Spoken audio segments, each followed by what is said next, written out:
character, it made me sympathize with him, and it also made me sympathize with the people that I know who this character is based off of, and it basically it allowed me to see those people in a different light and have a different form of respect of what they're going through, because it's like everybody has their issues that they're struggling Everybody with. has a demon.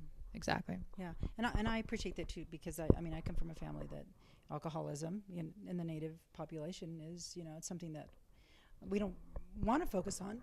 Excuse me, but it is a problem, and growing up I hated it, and it turned me again away from ever taking any alcohol.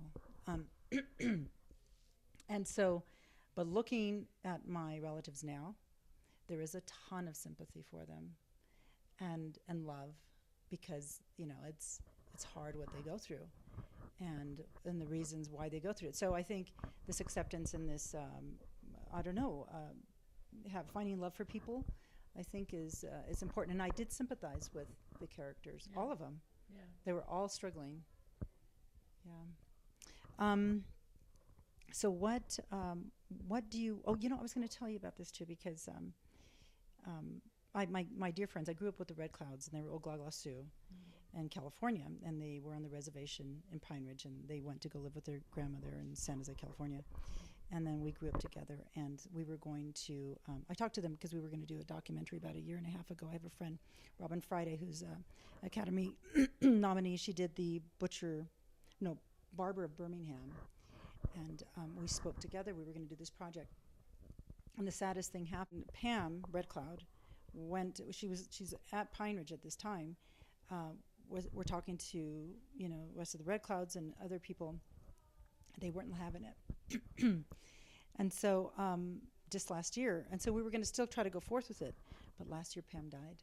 Oh. And then they just cut the project, right? And I just cut it. So anyhow, we want to do something to kind of, celebrate Pam, because she was so brave.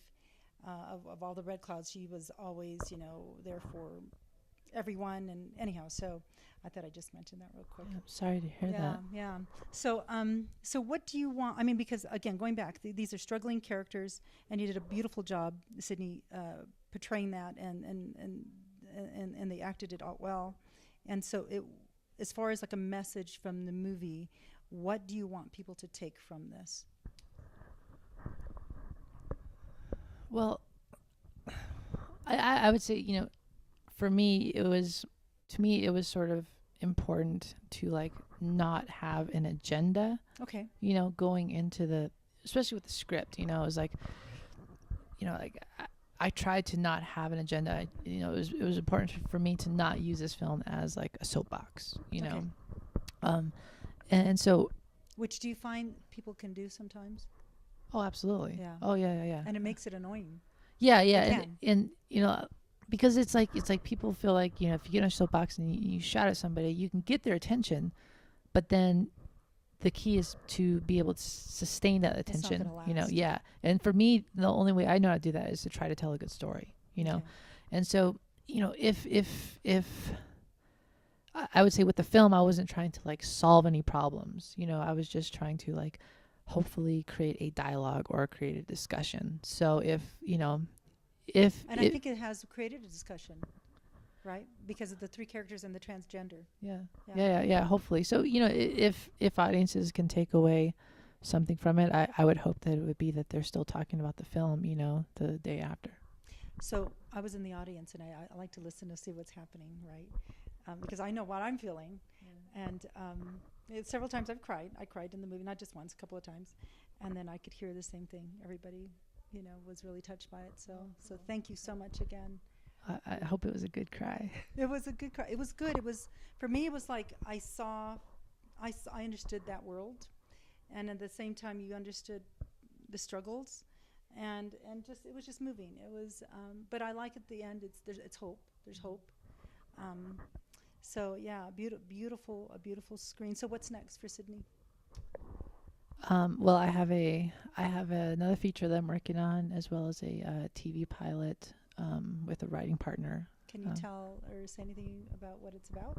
Yeah, yeah. Well, the feature is it's a sci-fi time travel film. Oh, okay. Yeah, it's a little different than Drunktown's Finest, Okay. just a little bit.